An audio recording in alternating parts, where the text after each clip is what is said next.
9. mail sa oled tõenäoliselt saavutanud oma eesmärgid, kas just kõik, aga millegi kindlasti.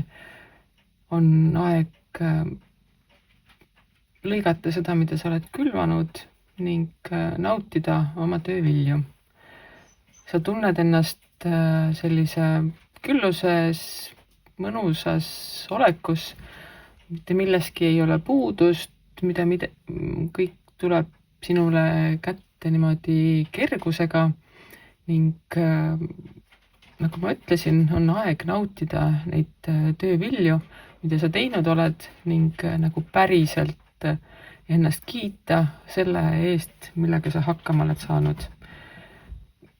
Ka pisikeste asjade eest tasub ennast nii-öelda õlale patsutada ja ütelda, et ma olen ikka tubli, vaat millega ma hakkama sain ja sealt edasi on juba teiste edaspidiste asjade tegemine tunduvalt kergem ja see iseenda märkamine, iseenda saavutuste märkamine on ka väga oluline samm meie elus, sest et sa ei saa jääda lõputult ootama seda, et teised tulevad ja ütlevad, kui ilus, tark ja osav sa oled, vaid mõistlik on õppida iseenda tulemusi, saavutusi kiitma.